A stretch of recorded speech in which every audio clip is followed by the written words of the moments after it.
ข้าวเหนียวฮ้อนๆพี่น้องไก่สิได้กินข้าวใหม่เลยเนาะข้าวบางคนกับพ่อเกี่ยวเลยพี่น้องข้าวดอที่ก็จะหวานกับหัวปีเนาะแล้วก็ได้กินข้าวใหม่หอมๆตัดฝนก็แห้งๆบัดนี้หลังจากที่เฮามาแต่บุญน่ะ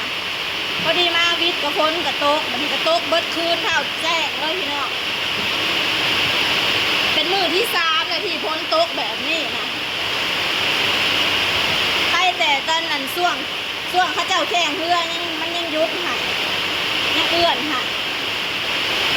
มามือนี้แห้ง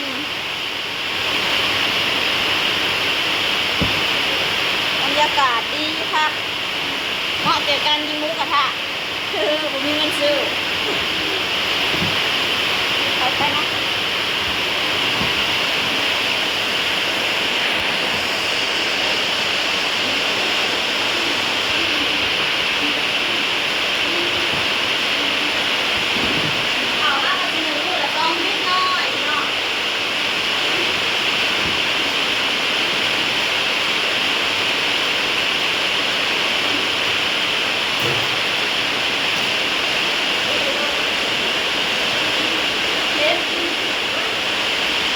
สิอูเฮ็ดพี่น้องเฮ็ดอัน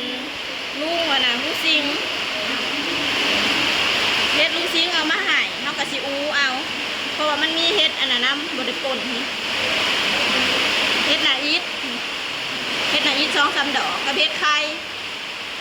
เฮาก็สิแกงกินพี่น้องจ้าแล้วสิล้างก่อน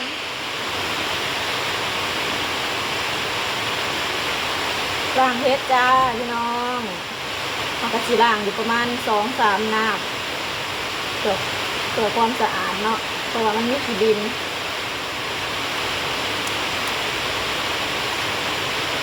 ใส่อันผักติ้วใส่อันผักอีตูหอมๆพี่น้องสดฮ้อนๆนี่สิมีแห้งเลย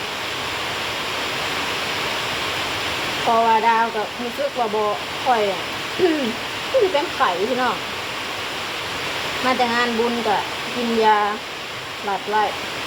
ก็จะคือที่ไข่ฝนกระตกตัวมือ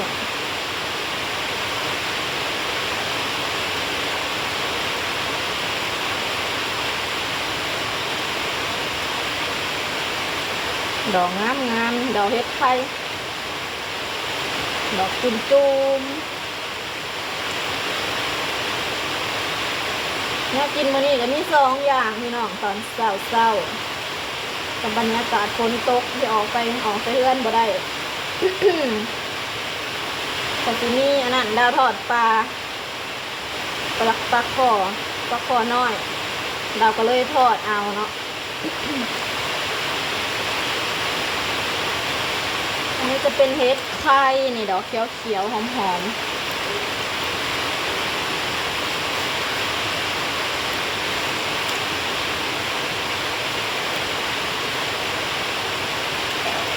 อันนี้เฮ็ดหน้าอีท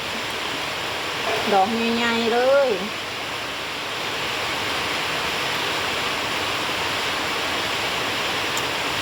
เปื่อยเบิดแล้ว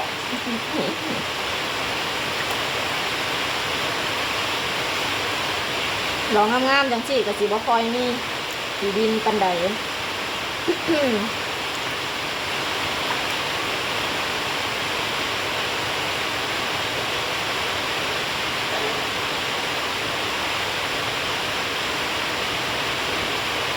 คือข้ายุจังสี่กะออกไปเลื่อนบ่ได้นี่พญายทอนมันพ้นห่วยกันพญายทอนเป็นคนไปเลี้ยงงัวพี่น้องเขาก็บ่ได้ซี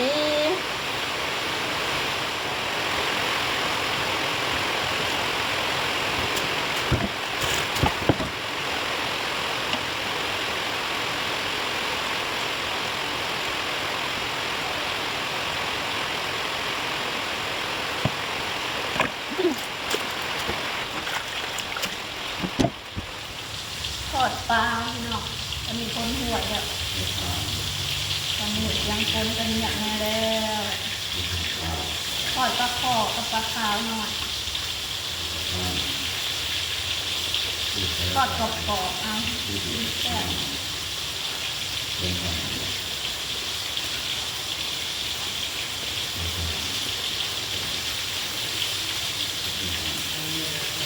ดปลาแล้วยังสีแกงเฮ็ด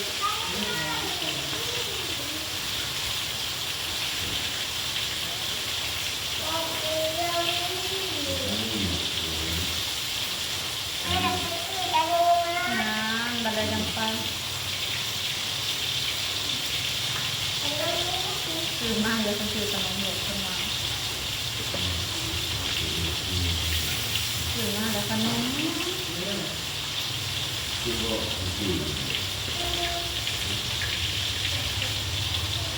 นางกำลังอยู่ในช่วงกรอกนมนางก็ซื้อหิวไงเพราะว่านางบ่มักกินเขากันได้ก็คือกินอันขนมไปจังซั่นแหละพี่น้องเขาเลยคอยหนวดเอากินเอาจริง